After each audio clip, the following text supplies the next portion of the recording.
This is for Algebra 1, and this is 2.6, Solving Absolute Value Inequalities.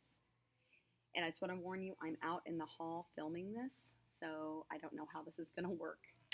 We might have background noise, or we might have a bell ringing shortly. So I just wanted to warn you about that. Okay, like I said before, this is a hard concept to understand, and I'll be honest, it's going to be even harder to teach it sometimes. So make sure you have your 2 point, you labeled it, and I'm going to be taking some examples in the book, but I'm going to back up a little bit so you can understand what's happening.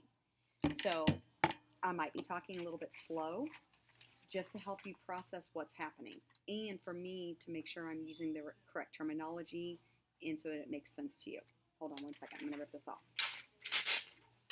Okay, so let's first of all back up to what this inequality is saying. So let's just take the absolute value of x that is less than 2. You're looking for numbers when you have the absolute value of less than 2.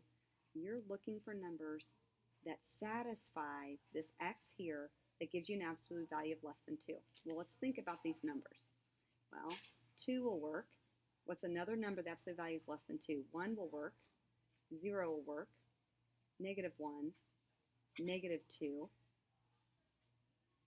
-2 won't because it's not equal to, but -1.99999 will. Because if you put in the absolute value of -1.9, that is going to be less than 2 because it's a positive 1.9. So notice this is just less than, it's not equal to. So if we thought about all the numbers, if we graphed it, it would look like that. So it's looking for all the numbers between -2 and 2, but not including it. So now let's rewrite this as a compound inequality. This is an and statement. So we're saying it's all the numbers between -2, less than, so all the numbers that are greater than -2, but less than +2. Okay, now I have people come down the hall, so this might be loud. So these are all the numbers that are going to be between -2 and 2. Okay, now let's do if we have the absolute value of now I just messed up. Absolute value of greater than 2. I guess it's going to work. I already warned you that this might happen. So I have to put down my room. All right, so now what you're looking for is the absolute value that's greater than 2. So you got to think about the numbers. So would 0 work?